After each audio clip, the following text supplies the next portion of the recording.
Rainbows for All Children has a vast network and community of passionate individuals who herald our mission to provide free peer support groups to youth around the world. We got the opportunity to sit and chat with some of them through a series of interviews. Welcome to the Rainbows Chats. After the storm, we shine.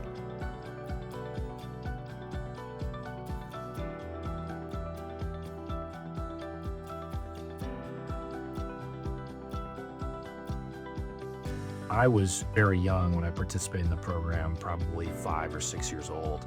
And I remember I really enjoyed being around other kids who were going through a similar situation to what I was going through. Oftentimes, depending on where you grow up and what your, kind of makeup is like in your community, you might not know other kids who are going through the same type of loss and grief. And so to be surrounded by others who were sharing that same experience was really helpful and definitely made it easier for me to kind of process everything I was going through.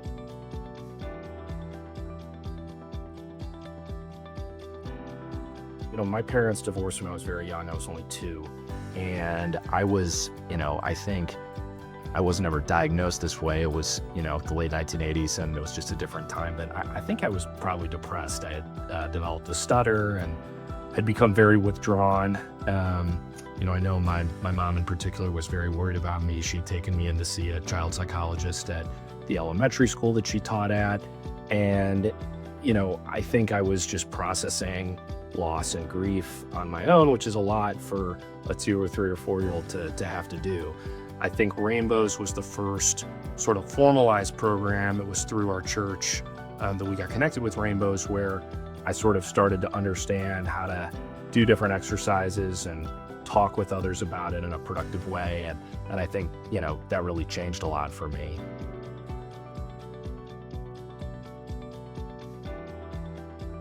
I think one of the really nice things that Rainbows does with the facilitator model is, a lot of young people have, and I certainly was this way, have trouble talking about this stuff in front of your parents, particularly when it's related to divorce, because parents are already dealing with guilt from everything that's happening. And I think as a child, particularly, I think a perceptive one like I was, the last thing I wanted to do was make my parents, particularly my mother, feel any worse about what was going on. And so to kind of remove the parents a little bit from the situation and create that sort of independent outlet to grieve and to process is I think a really important thing. Looking back to how Rainbows was founded and how Susie Yelmarta, recognized her sons needed something that she was starting to get, but that they weren't getting, that there was no outlet for it. That really parallels with, I think, what my mother was seeing with my sister and I, that there was really no sort of natural place for us to go to get the kind of help that we needed. And there's always school guidance counselors, but a lot of the private type help, particularly back in those days, was very expensive. And my parents were going through a divorce. My mother was she had been staying home with us, and she was a teacher going back to work. We didn't have any money. We were living with a woman from our church just to kind of get by during those years. And I think having access to something through our community that did not put an undue economic burden on our family was really important at that time for us.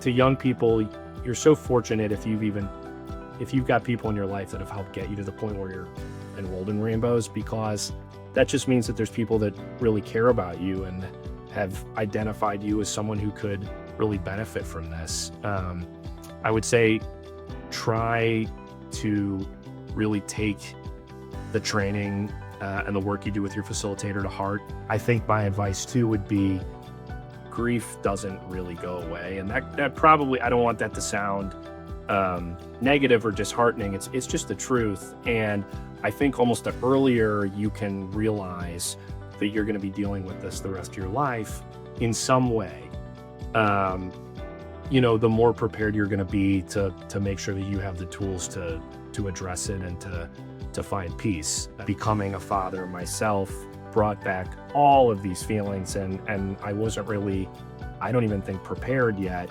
that I was going to be thinking about all of these things from my childhood again that I hadn't thought of in a long time. So it's going to be a lifelong learning and grieving process. And I think Rainbows gives you the tools early on in life to help you make the most of it and to find sort of whatever your new beginning is going to be.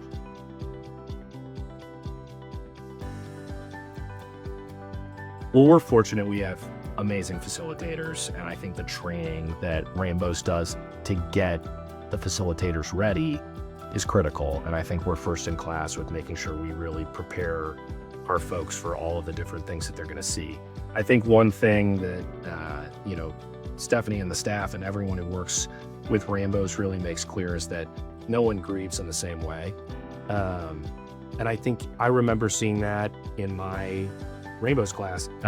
Grieving the death of a parent is very different than grieving parental divorce. It doesn't mean that the one form of grief is any more important or profound, but they're different, and how you'll process it the rest of your life is different. I reached out to originally to potentially become a facilitator, or at least to help with sort of some of the government relations, community affairs type of stuff that I do professionally. But Stephanie and some others on the board recognized that I might be a good candidate to play a role on the board, and I'm so glad that they sought me out to do it. And it's been incredibly rewarding for me, and to have I serve on a number of different boards and have a lot of personal and professional commitments, but to be an alumnus of the program really adds something extra to the work that I get to do.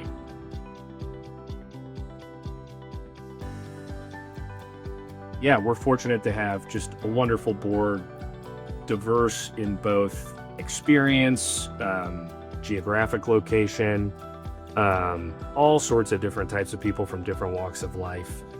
So I found that part really, really interesting and very rewarding, just to get to know all of these different amazing people. I would say that the board does a really nice job of letting people kind of focus on their particular strengths. To get to be an ambassador for a nonprofit that maybe not as many people know about is exciting, and it's obviously just a real personal cause for me.